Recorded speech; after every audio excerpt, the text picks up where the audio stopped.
Next up, we have Cyrus Buffum of the Friends of Gaston's Creek to tell us the Gaston's Creek story. Let's hear for Cyrus.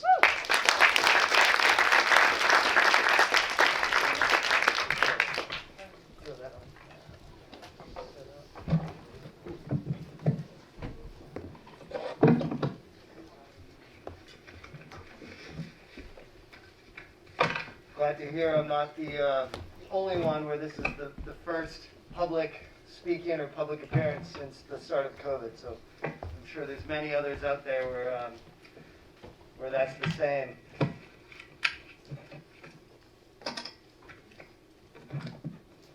All right, can you all hear me okay if I keep my mask on? All right, great. So the story begins in 1931. In 1931, the city of Charleston commissioned a report called the Knowles Report. And the Knowles Report was intended to provide the city with a comprehensive plan for the future of the city. Now, in 1931, the city comprised primarily of the peninsula. So the report's primary focus was on the peninsula. And what the report really dove into is it dove into the population distribution of the city, or the population distribution of the peninsula, with regard to race. It really wanted to understand what are the racial demographics of the city of Charleston. In the report, that was important, per the report, because, quote, the design of municipal utilities and facilities depends upon the population they are intended to serve. Probable ultimate distribution of population forms the basis for the design of the school and the park and the playground plans. So what I've done is I've taken a page from the Knowles Report, page 11, I believe, which was the population distribution in 1931. And I've cropped into a very specific part of the peninsula, a very specific part of the city. And if anyone recognizes this, I'd be impressed. But to give you guys a geographic direction, this is the west side of the peninsula. We have the kind of a corner triangle of the Ashley River on the bottom left-hand corner. And we have a population of small streets and typical kind of blocks of neighborhoods that you see throughout older parts of Charleston. This is the West Side neighborhood. In particular, this is the Gadsden Green community. And in the Knowles Report, maps such as these had different symbols. A black symbol denoted 10 black residents. A white circle denoted 10 white residents. And you can see from this distribution of population in 1931, the West Side neighborhood, and in particular the Gadsden Green area, which is kind of the community extending out into these creeks there, and those creeks are Gadsden Creek. That community was nearly exclusively African American, of black residents. You go to the next page, and how do I go forward on this? Big green button. Big green button, perfect.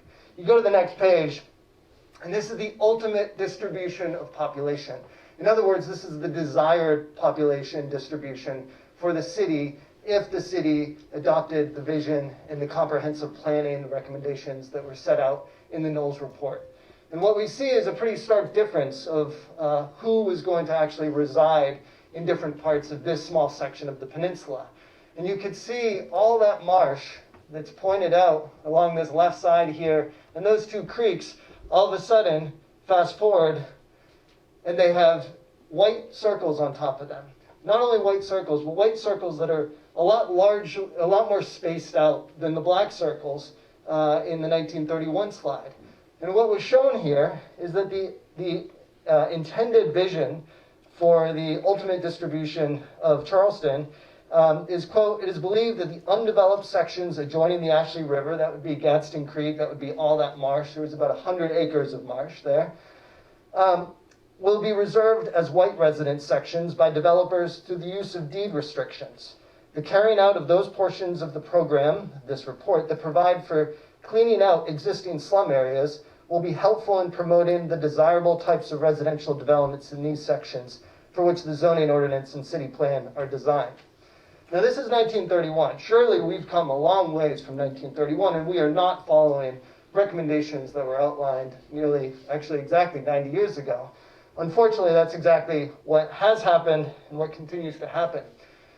Now, before we dive into how we've gone from a 1931 vision to where we are today, it's important to drill down a bit more into the actual community that the city was taking liberties to plan its fate. And here you have a 1934 aerial of the Gadsden Green community. And you can see the Gadsden Green community, much like all the communities throughout the Charleston area at that time, were comprised of largely single-family homes, Charleston single houses, Charleston cottages, and you had a very typical rhythm of streetscape. The other dynamic you see is the relationship between this community, the Gadsden Green community, and this waterway there. That's Gadsden Creek. And that waterway was a buffer. That waterway was a source of food, source of oysters, crabs, shrimp, fish. It was a source of recreation. It was a source of beauty, a source of scenery, and a place for spiritual reprieve.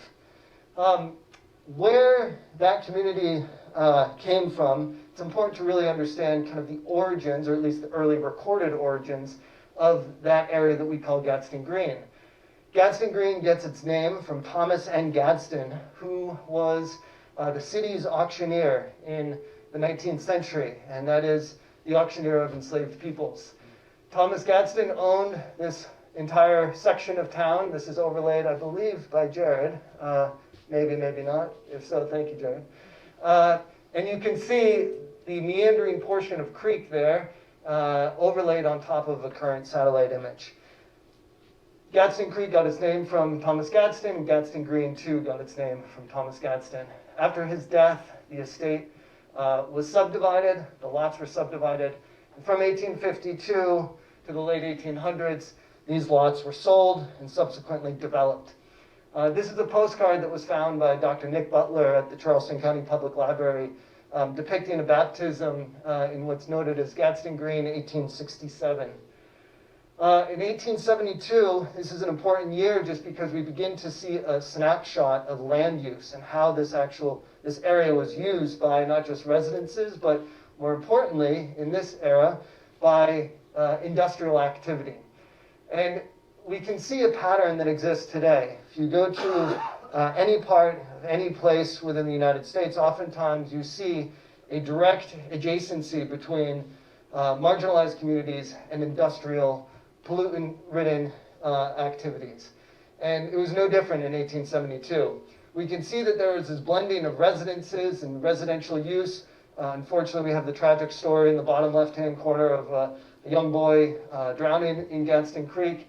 And then to the right, this bottom right-hand corner, we can see that the city specifically names Gadsden Creek as a place where children, and it is, you have to read between the lines, but it's Charleston's African-American children were allowed to bathe, were allowed to swim. It was not supported for such activities to occur elsewhere in Charleston. And so Gadsden Creek was that kind of place. It was also a place where there was a lumber yard. There was a steam engine that was erected in 1872, presumably to support the lumber yard.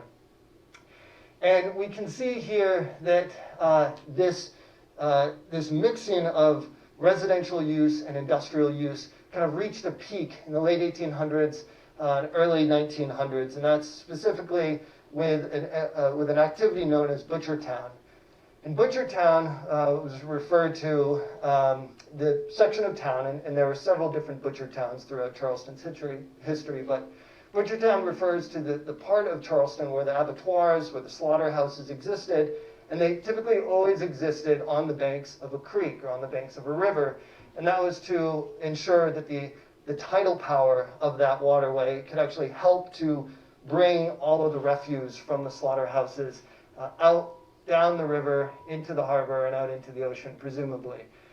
In 1912, the city passed an ordinance that required Butchertown move outside of the city's limits. And so after 1912, the majority of the industrial activity in the Gadsden Green area moved out of that area. And so what was left was back to this initial imagery. You had a primarily residential community with a strong relationship, a strong connection to Gadsden Creek. This aerial is from a Citadel flyover from 1934, and if you were to look at the larger image and really zoom in, you can see docks along the creek here, and you can see boats in the creek. And from anecdotal stories that we've had from speaking to some elders, we have heard stories of Gadsden Creek serving as a conduit between the Gadsden Green community and communities west of the Ashley, particularly Maryville.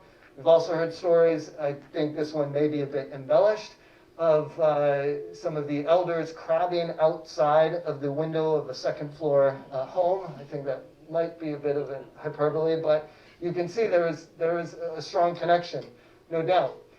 The community, and let me go back one, the community, another thing to note, when you look at that image on the right, we see a community with tremendous amounts of assets. You see a community that not only had itself as an asset, but you have a community that had this incredible natural asset of Gadsden Creek and all the wetlands. You have a community that had all these recreational assets in the form of the park right there, which is Harmon Park. And on the right-hand side, that's Burke High School, that still exists today. Burke High School, you would have had an educational asset, an educational resource in the community. And the important thing, what I want you all to do as we go through this storyline, is to acknowledge and begin to understand the balance sheet that existed in terms of community resources, in terms of community value, that existed in 1934, and how gradually, from 1934, that value was deprived and stolen by the city of Charleston. The first opportunity to take advantage of this and to kind of change the tale came in the form of tragedy. And that tragedy struck in 1938 when 2 tornadoes swept through Peninsula Charleston. The first tornado swept through the southern portion of the peninsula, inflicting significant damage on City Hall, on the market area. And then you had another tornado that swept through the northern section, crossing over Gadsden Creek and having a direct strike in the Gadsden Green community. Now, the southern tornado inflicted the greatest amount of property damage and loss of life. The northern tornado, however, was a disaster that the city immediately jumped on. And I'll get to that in a second. The important thing to note is after that tornado swept through, Charleston's Gadsden Green community mobilized. And you can see here in that news clip from November 6, 1938, that a fundraiser was established. The program would include acrobatic stunts, tap dancing, singing, and original sketches, all with the intent to raise funds to support neighbors whose properties may have been damaged or whose loved ones may have been impacted. Now, this is November 6th. The tornadoes were the end of September. And unbeknownst to the community, what the city did a mere 20 days after the actual tornado is they took advantage of a slush fund of resources that were largely available to and becoming more available to municipalities at that time. The city took a $2 million grant from the U.S. Housing Administration, claiming to use those funds to help tornado victims.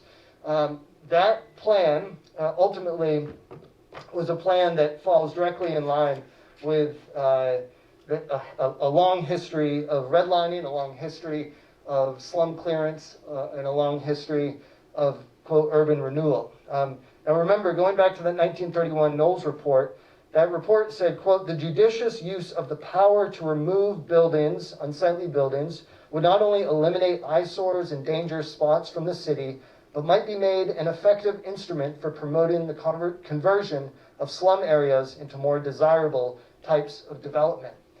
And so the city was taking a page directly out of that book that they had passed and that they had commissioned only 7 years prior.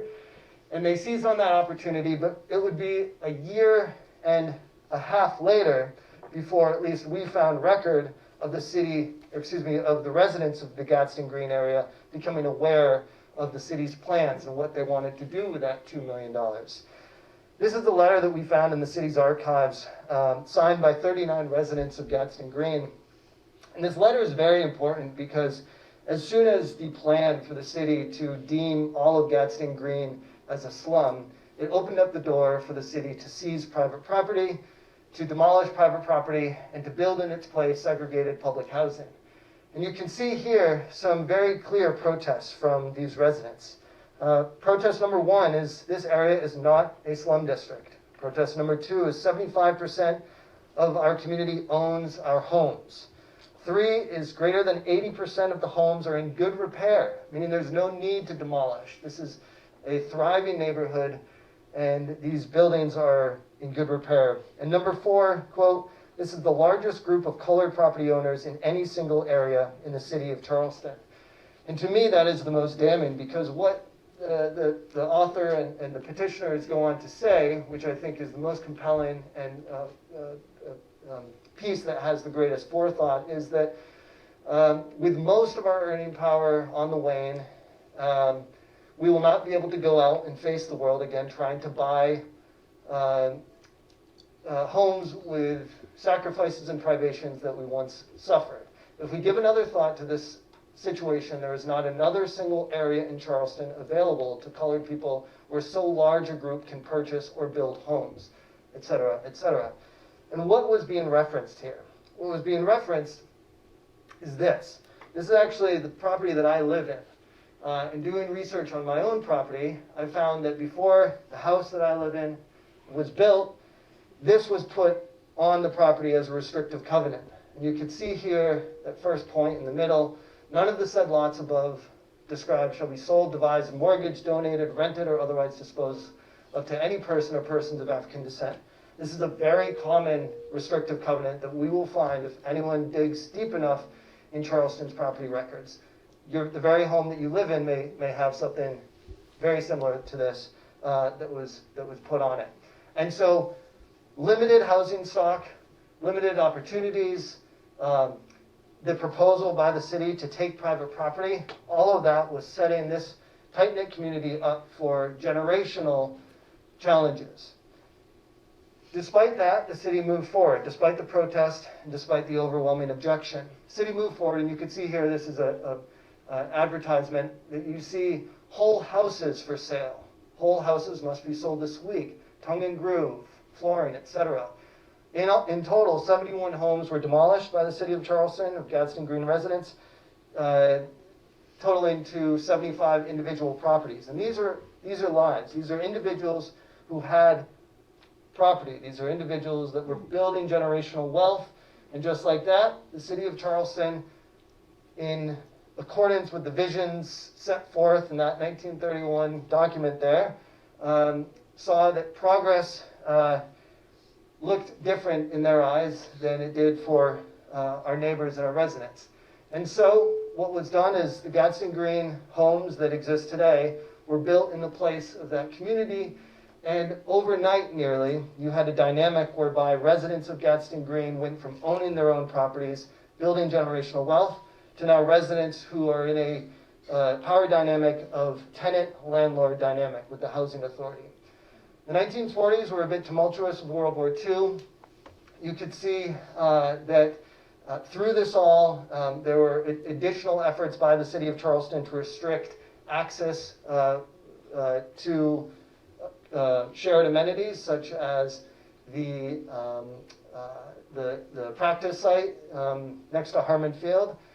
And despite that all, in the 1950s, we see, after the war, we see a resilient community still. We see Gadsden Green community continuing to hold the Colored Farmers Fair in the heart of town, which is Harmon Field. And if you recall that 1938 aerial, you recall Harmon Field that abuts adjacent to all the homes there.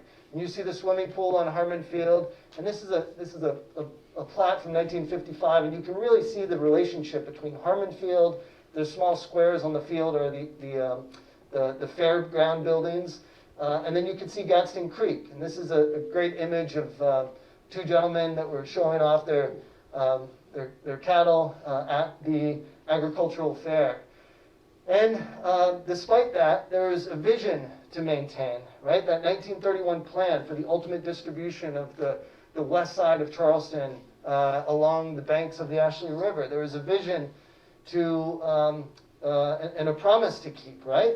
And so how are they going to do that? How is the city going to do that? Well, first, by removing private property, that was a step towards that, and by segregating residents into public housing, But you had 100 acres of marsh, and you had this mighty creek there. How were we actually going to create land for white residents when all we have currently is creek? Well, garbage. Garbage is a very cheap resource that we can use to actually create real estate. And so from 1954 to 1957, we see a gradual increase of real estate. Now, what we might hear today is that it's unfortunate that we as a city have inherited a dump in this part of town, and we're just making the best with the dump.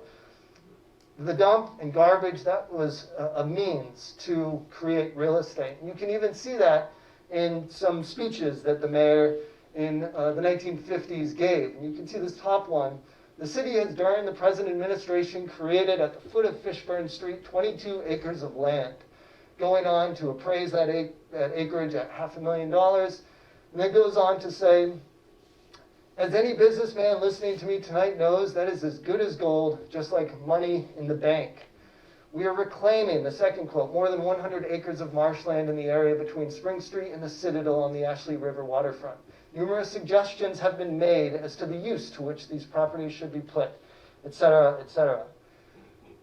The city continued to take household trash, fill material, building materials, essentially whatever they could get their hands on for as cheaply as possible, and increase this footprint, increase the real estate, increase the money in the bank, as the mayor said in the 1950s. And you can see here by 1973, the expansive 100 acres of marsh, the mighty Gadsden Creek, largely unrecognizable. Gadsden Creek by 1973 had been channelized, parts of it had been relocated, it had been forced into small little culverts, it had been forced into a straight path rather than a sinusoidal path that a system would take and create over hundreds and hundreds of years. And so by 1973, the vision, the canvas for that 1931 plan had been established. Now, what happened shortly before 1973, there was probably another 100 acres to the north that would have been prime real estate, but the Department of Justice and the Army Corps of Engineers by 1970 told the city that what they were doing was in violation of federal law. It was in violation of the Rivers and Harbors Act. And so from 1970 to about 1971, 1972, the city and the Army Corps went back and forth to avoid lawsuit in order to establish an after-the-fact permit. That basically was a permit that the city would have on record that said, okay, we are now permitted to have constructed after the fact this 100 acres of fill, of structure that we have put into navigable waters, into resources that belong to the public. Meanwhile, on the right, we can see the kinds of conditions that the residents who lived adjacent to this new real estate, the actual conditions that they were presented with. We had one resident of Gadsden Green actually file a lawsuit against the city of Charleston by the name of Shirley Chavis with a tremendous amount of complaints. Complaints of odor, complaints of rats from the garbage. Again, all in the name of progress in the eyes of the city. What happened thereafter is the city was obligated to actually do something with this land. Now that they've created the land, they need that land to work for them. They need to get that land onto the tax maps, onto the tax rolls of the city to actually start generating some revenue. In 1974, the majority of the early projects did not do that. They were city projects. But in 1974, a police station was established, and the Horizon House was established. Brittle Bank Park in 1975. Ashley Square development tried giving a go at developing that site and the vision of that 1931 Knowles report. They ran up against a lot of challenges, namely the fact that they were trying to develop a garbage field that existed on top of marsh. And so the costs to actually develop that were astronomical. Then you had another group in the 80s try to do the same thing. First Piedmont Mortgage Company tried to develop it again. But again, the costs to develop in that area were so astronomical. Eventually, in the 1990s, you have the Joe Riley Stadium developed. Now, into the 2000s, the city quickly realized that we need to do something with this land. We need to do something, and we need to do something fast because this is, again, cash in the bank that we are not leveraging. And so, in the early 2000s, acknowledging the overwhelming financial burden to actually develop this, the city established a TIF, And TIF, tax incremental financing instrument, is a tool that essentially subsidizes infrastructural costs for private development. So the costs of building roads, building drainage, the types of things that typically a private developer would need to fund themselves would be taken out of property tax revenues that otherwise would be going to school systems, otherwise be going to fire and safety, etc. And the city established the Horizon West Edge Foundation. And from that early day, they have been attempting to develop what we now call West Edge. Now you can see in 2012 an early vision of the West Edge neighborhood next to the Gadsden Green community showed Gadsden Creek. When the economists and the financial teams got their hands on the actual pro formas, they realized that keeping Gadsden Creek was not financially prudent. That's 4 acres of optimal land. Why don't we fill in the creek and actually develop this resource? And so you can see the vision for West Edge that exists today is eerily similar to the vision outlined 90 years before in the Knowles Report. The only problem is there's a creek in the middle of that vision. There's a creek that still remains, 4 acres of creek there. And so in 2018, when West Edge submitted a permit to fill in Gadsden Creek, Friends of Gadsden Creek mobilized and was established as an organization to look at this issue through a racial justice lens and to look at it in the context of the larger history of this area, this 90-year history initiating with the vision for the area in 1931. And so our focus is to support the needs of Gadsden Green residents. Our focus is to interpret the history of Gadsden Creek and the community's relationship with the creek. Our work focuses on mutual aid events, on educational tours, and on holding the city and our leadership accountable and demanding that we choose a different path than the path that we've been choosing for 90 years. Gadsden Creek as it exists today is a living, breathing ecosystem, an essential fish habitat, a natural piece of infrastructure that mitigates flooding and protects the community. You can see here some imagery of Gadsden Creek right next to Gadsden Green housing. And you can see a diversity of species that lives and that relies on Gadsden Creek. This is the dynamic of an ecosystem that both Queen Put and Dr. Gaston both alluded to.